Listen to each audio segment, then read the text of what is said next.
Oke, bismillahirrahmanirrahim. Assalamualaikum warahmatullahi wabarakatuh. Selamat siang teman-teman.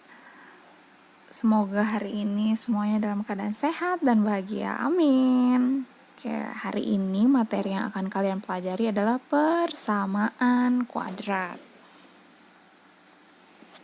Oke, jadi persamaan kuadrat adalah persamaan yang variabelnya memiliki pangkat tertinggi sama dengan 2. Bentuk umum persamaan kuadrat yaitu AX kuadrat ditambah BX ditambah C sama dengan 0. Dengan penjelasan A, B itu koefisien dengan syarat A tidak sama dengan 0.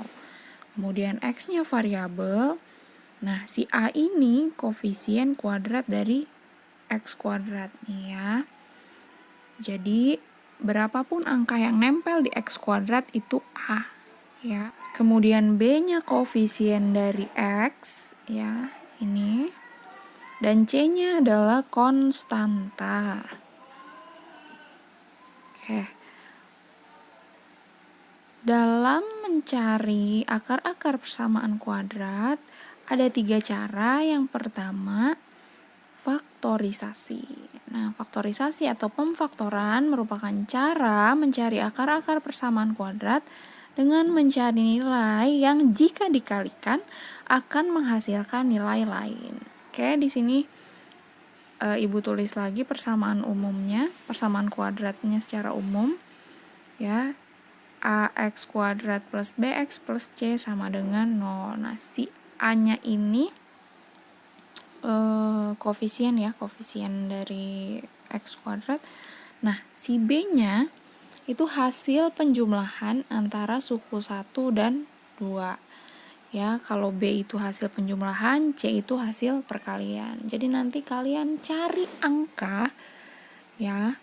Kalian cari angka, 2 angka yang kalau dijumlah hasilnya B, kalau dikali hasilnya C.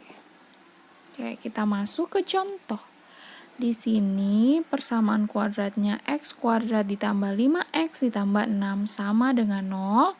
Oke, yang pertama diketahui dari soal ini adalah A-nya 1. Ya, jadi kalau ada koefisien nempel di variabel dan nggak ada 1, 2, 3, 4 atau seterusnya tuh ya, seperti ini, itu berarti nilainya 1 di depannya nggak perlu ditulis ya. Jadi kalau koefisien 1 nggak perlu ditulis. Oke, kemudian B-nya itu 5 dan C-nya 6. Oke, nah untuk mencari akar-akar dengan cara pemfaktoran, untuk cari B dan C-nya kita harus cari 2 angka yang kalau dikali hasilnya C, di sini C-nya 6. Kemudian ketika ditambah hasilnya B-nya 5. Oke.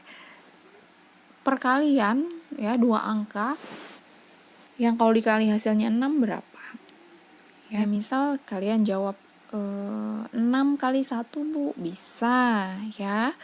Untuk perkaliannya oke. Tapi apakah jika dijumlah itu hasilnya 5, 6 tambah 1. Hasilnya tuh 7. Berarti kita tidak menggunakan 6 dan 1. Selain 6 dan 1, perkalian 2 angka yang hasilnya 6 adalah 3 kali 2. Ya, 3 kali 2 hasilnya 6. Kemudian 3 ketika dijumlahkan dengan 2 hasilnya 5. Ya, maka kita pakainya 3 dan 2. Tadi X kuadratnya kita faktorkan jadi X dan X. Kemudian kita masukkan angka 3 dan 2.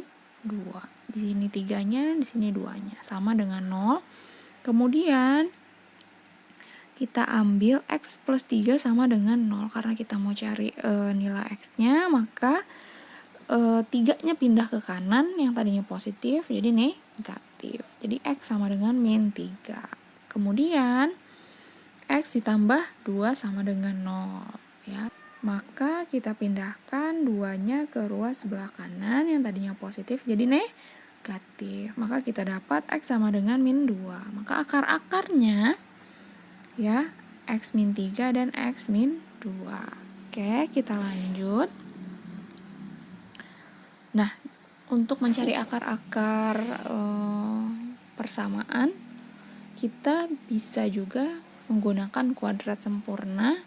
Tapi pada kali ini Ibu nggak akan bahas, Ibu nggak akan jelaskan yang kuadrat sempurna. Kita lanjut ke cara ketiga, yaitu menggunakan rumus ABC.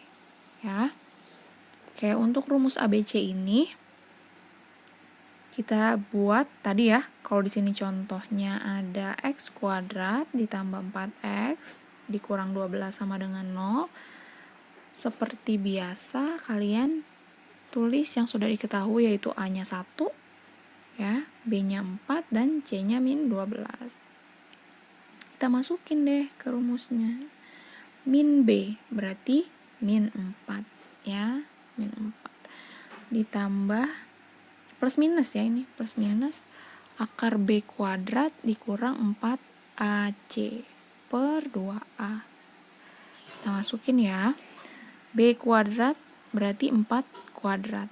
Kemudian min 4 dikali 1 A-nya, kemudian dikali C-nya min 12 per 2 dikali A, atau 2 dikali 1. Didapat min 4 plus minus 4 pangkat 2 hasilnya 16. 4 dikali 1 4, kemudian dikali min 12, karena min kali min hasilnya plus, per 2. Ya, kemudian didapat lagi 16 ditambah 48 itu hasilnya 64. Oke. Setelah itu akar dari 64 adalah 8. Setelah ini kita pecah ya X1 X2-nya. X1-nya kita ambil yang penjumlahan.